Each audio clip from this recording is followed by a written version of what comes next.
Ndasubiye novuga kuba ndabarambutsa abakunzi ba Nuje Entertainment bakunzi b'ikigano Turashoboye. Ni ikigano kidasanzwe neza na neza turabira hamwe abanyamuziki mbega bariko barakora gute batariko barakora biko bifirahe na insuriti zigenda ziba muziki canke ibinabiriya kuvyerekeye umuziki neza na neza n'ibintu vya Rwazire muri rusangi. So ndagushimira mukunzi wa Nuje Entertainment wemeye gukora subscribe kugira ngo ukurikane neza na neza ibigano tugenda tubaha. Ndagusaba wowe turayikora gukora subscribe kugira ibintu bibone neza cyane, kora share andika commentaire ko ni ntirano idasanzwe kuri twebwe.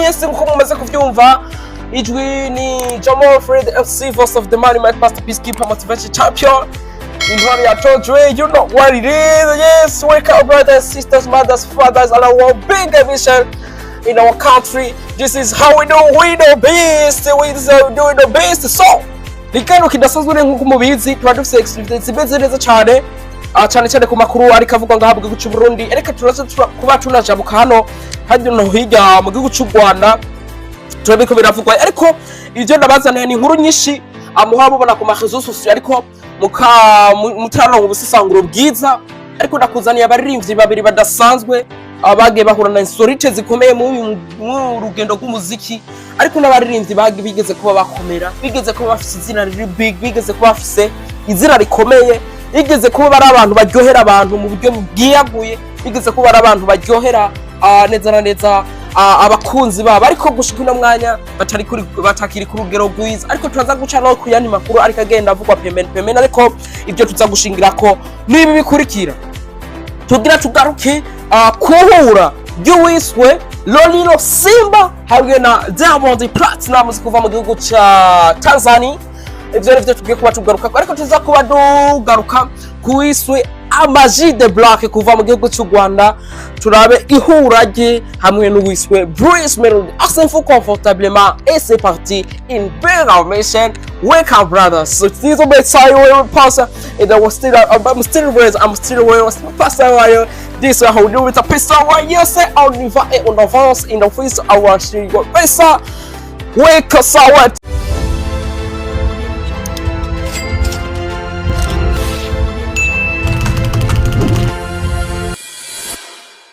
Turagenda sasa duhera neza ku novuga Lolilo Simba hari 2012 aho bahura n'uwiswe Diamond Platnumz. Urana ko Lolilo Simba mu ico gihe ca 2012 yari umuririmbyi akomeye ngaho mu gihugu cy'u Burundi, ekano baracakomeye, ariko tuko tuvuga ukuntu urugero rwo rwahindutse. Lolilo Simba bamaze guhura yari afise izina rikomeye mu gihugu cy'u Burundi, yari amaze kuba agira fan base nini.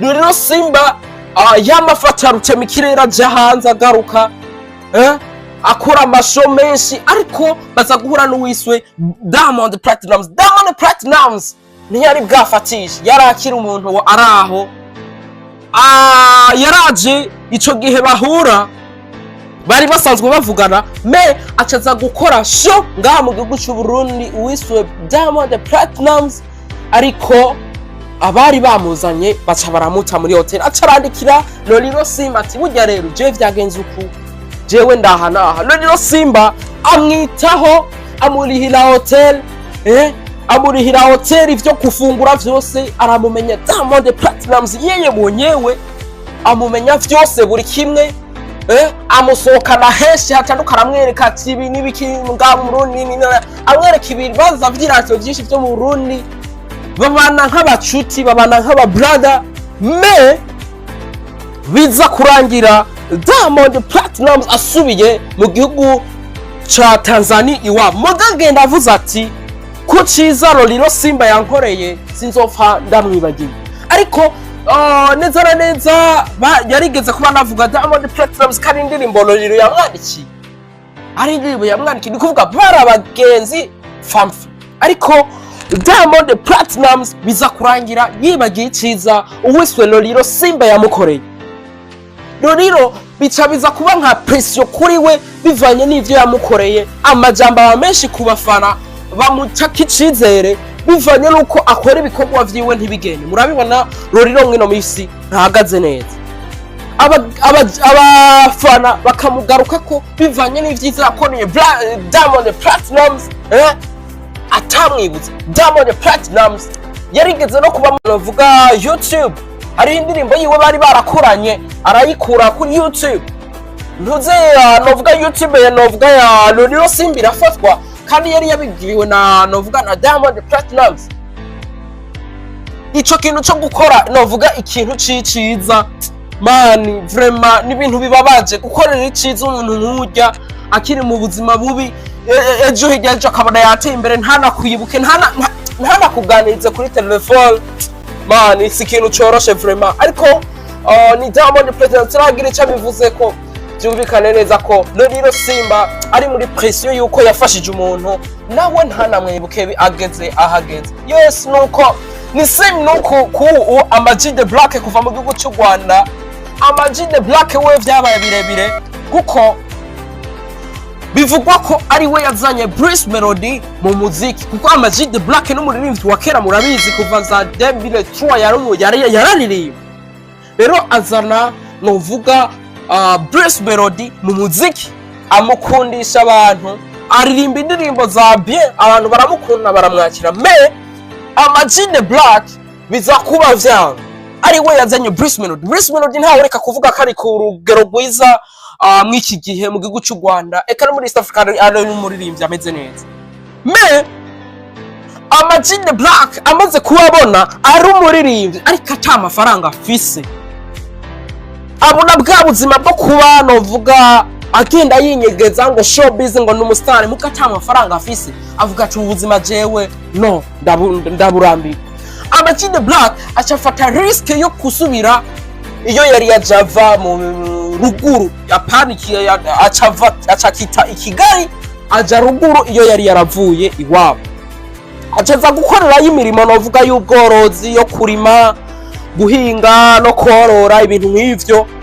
Afise inkoko zirenga 4,000 n'ibindi bintu byinshi agenda arima. Aravuga ati ubuzima bwo kwinyegeza ngo umustar ati amafaranga afise ndaburambiwe, ariko akaguma yindogera uwiswe Fizzo Melodie kuba yaramufashije akiri muto cyane atakintu arashikako, ariko ubu duvugana atakintu na kimwe yigeze nawe amusupportinga. Man ibi bintu birababaje, nta woreka kubivuga, nta nuworeka kuvuga iki, na uri umuntu wumvirije kiro kiganiro warafashije umuntu akiri muto. Ego kirazira gufasha umuntu fasha umuntu utiteze ko nawe azobigukorera, mugabo warinze ubikora ukabona nawe yarateye intambwe runaka mu buzima ntakwibuke, man biratera depression, man birababaza kandi cyane. Rero vraiment kwihanganisha abantu basore bahuye n'ibibazo bidasanzwe mu muziki, ariko ndakwibutsa ko uno muziki unagoye cyane, ariko ni kwihanganisha abantu basore. Ariko nibaza ko buca bugacana yani ntibo kwihebura kuko neza na neza bari ku kivi, nibaza ko bizogenda neza cyane. Ariko turacana yani makuru yakagena avugwa neza na neza ko Salbi hamwe n'uwiswe Big Fizzo bari kubaterera amajambo kuvuga neza ku mbuga ngurukana bumenyi, bivanye n'uko umwe yari yavuga ati bivanye n'urugero Salbi ariko mwuno mwaka canke amaze ko imisi reka nshingire ku ino ndirimbo Christmas kuko yamuguriye inzira nyinshi cyane muri East Africa. Sinoreka kuvuga ko amashow yo ngaha yose mu Burundi yayafashe neza na neza yagiye yabonekamwo. Hari na show igiye kuba ibera muri novuga Belgique, yateguwe n'umuririmbyi wo muri Cameroon, yaranamutumiye nk'umu guest special. Salbi ruva niteka ridasanzwe ku muziki w'u Burundi, ariko Big Fizzo cavuga ati namba wibaza ko uri mukuru uragenda nawe. Yaciye tagakaroro kuri show yigeze gukorera mu Rwanda, ayikora muri stade Amahoro arayuzuza. Hari kera kuri irya ndirimbo Indoro bakuranye n'uwitwa Shari na Nina, ariko acamubwira ati namba wibaza kuri Big, namba wibaza kurenze nawe uzugenda mu kindi gihugu atari wanyu, bakwakire ngoku wuzuze stade basi wugurure shane yaho tuze twakuzobishobora. Namubwira ati yeah it's your boy Salbi Mr. Kiddy Sese, nimekuja kuachana okay, turi muri 2025 I'm big n'indirimbo Kiddy Sese #1 song okay, nungagira amateka y'ibyo wakoze muri 2016 okay, now it's my time. Icya kabiri dukeneye generation ziba inspired kuririmbira za Arena London, kuza masale Europe kumakomeye na America n'ahandi nk'aba Burna Boy. Ikindi nacyo ifise indirimbo ifise 30 million but this summer Kirisese break you yagusubije ruguru ikonongika hehe kubera show zose Mr. Kirisese yazitwara izo views nibuse ko yogiye gutondera igitoro cyo yogira ko tumustar. Thank you so much. Yeah. Vuga satubika tatundu. Ivya kera vyari vya kera. Ubu turiko tugwana nakazoza. Turi mu mbona kazoza. Ubu turiko tugwana umuziki wacu gushike kure. Nituko twita ku vyakahise ariko turiko twibaza kuri kazoza.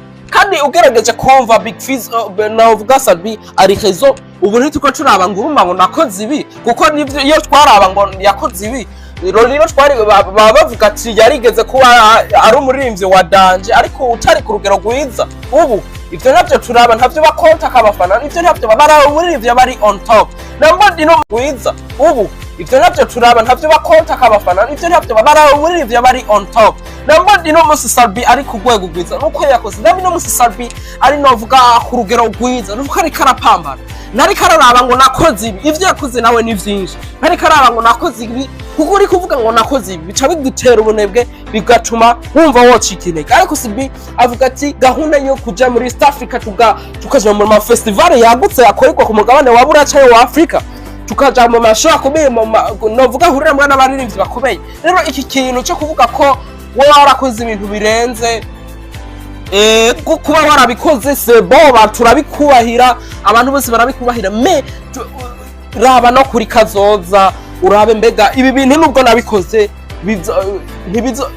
ntibiherere ngaha mbega twagura imbibe dushimira ego Big Fizzo yarakoze bikora inka yakoze ibintu bidasanzwe muziki Burundi aramenyekanisha cyane mu Rwanda mw'ico gihe vraiment abantu barakibumwubahira kandi turaze ko umuririmbyi yaputse ariko irifo gukorera inguvu bidi kugira ngo umuziki Burundi ushishikaye gutera imbere. Dushimira Sabi atari karakora kugira ngo umuziki wacu ugire inguvu zidasanzwe umuziki wacu wagoke kugira ngo ibintu bimeneze cyane. Iki cyari kigano kidasanzwe turashoboye neza ndakwibutsa gukora subscribe naburi mushasha ukibona gaha hefe ya video neza subscribe cyuftonda ko gukakengeri kugira ngo ibintu bimeneze cyane.